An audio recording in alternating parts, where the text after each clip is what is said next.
There's been a lot of focus and attention lately on a declaration of a state of Palestine, which was recently boosted by France, the UK and Canada, who've all threatened to officially make the pledge at the UN next month, so long as certain caveats are met.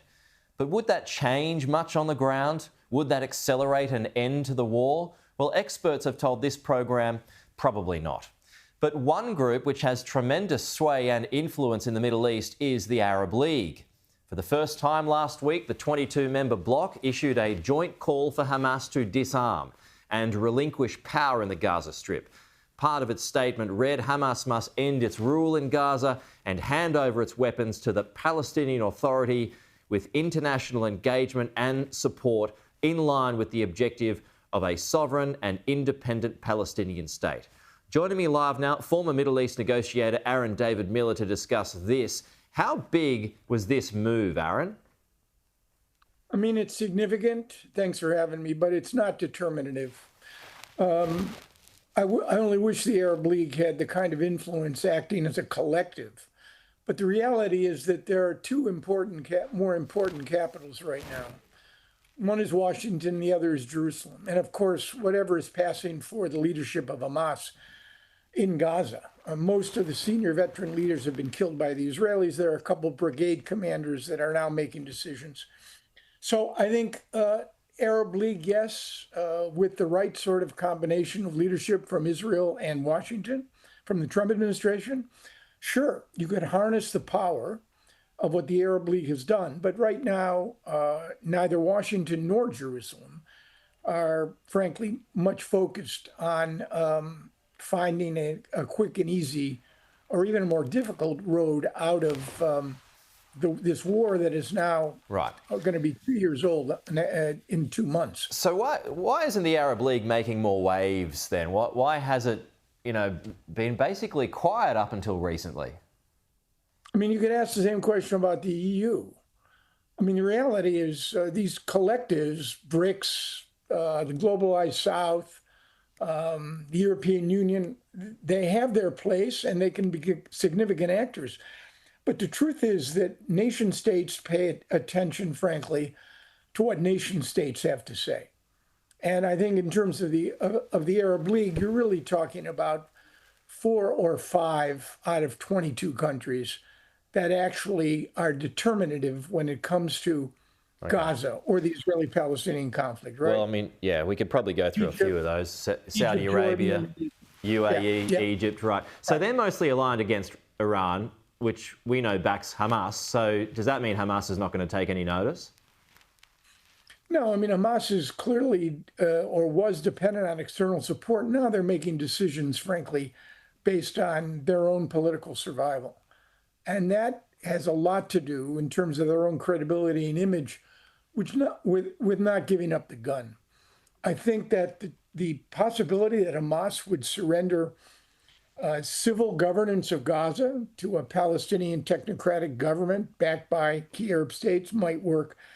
But Hamas is not going to complete the work that the Israelis have started in terms of destroying its military presence. It is an insurgency. And, the old Americans saw you can't beat something with nothing. No matter how weak Hamas has become, it still is the most important and formidable Palestinian group in Gaza. And until you solve that problem, create an alternative to Hamas, better government, more security, more prosperity, and somehow link Gaza to a bridge to facilitate resolution of the Israeli-Palestinian conflict, which is many moons away right now, Hamas will continue to exercise its influence, sadly. It's interesting you say that because, again, back to the Arab League, it mentions the PA, the Palestinian Authority, which has been dogged by claims of corruption in the past. Mahmoud Abbas himself accused of being not just anti-Semitic, but a Holocaust denier. So is the Palestinian Authority, when you're talking about Hamas replacements, is the Palestinian Authority and Mahmoud Abbas, who's now 89, really the way forward? I mean, if you had to choose between Hamas and Abbas, I know where I would go. That said, the Palestinian Authority is perceived to be weak and feckless. It controls, and you're right, corruption, nepotism. It controls no more than 40%, largely the West Bank. The Israelis control 60%, which are the settlements, military zones, and nature preserves. If the Palestinian Authority were reformed and strengthened, if the current government of Israel, which frankly wants it to remain weak and feckless, had a change of policy, yeah, you could, and elections that would produce a more legitimate body. Yeah, I mean, in a galaxy far, far away, I could imagine the Palestinian Authority emerging as a credible force for governance. But we're not in a galaxy far, far away. We're tethered to the brutal realities back here on planet Earth. And none of them, frankly, at least for the Palestinian Authority, appear to be running in the right direction. Yeah. Well, our Prime Minister has made a pledge to meet and talk to Mahmoud Abbas on the sidelines of the General Assembly at the UN next month. What that achieves, I don't know. Just while we've been talking, Aaron, the night skies have lit up over Gaza as we speak. Just a final note here while we take this vision, not clear on what's going on there, but this potential plan that's been floated for Israel to reoccupy Gaza, do you think that has legs, or is it sort of just floating up a balloon to see how the world reacts? Well, and maybe a pressure tactic to get Hamas back to the table to do another interim agreement.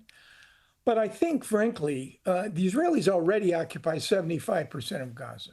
The problem is that the other 25% are where the densely populated areas are now within less than 25%. You've got Gaza City, you've got Khan Yunis, and you have Rafah. So what the Israelis are talking about, if they're serious about this, is a military administration, right, which they ran, as you know, from 1967 until the late Ariel Sharon, having built the settlements in Gaza, decided to dismantle them because of the impact that the military occupation, was having on the Israeli Defense Forces. So if the Israelis are intent on, it's a military occupation, but far more problematic is if in fact they intend to administer these areas. And that is the objective, because what they want to do is undermine the civil influence that Hamas still exercises in parts of Gaza. And that, I think, is a trap, which is going to generate more Israeli casualties and a energized Hamas insurgency. Aaron David Miller, the former Middle East negotiator. It's always good to talk to you, Aaron. Thank you so much for your time.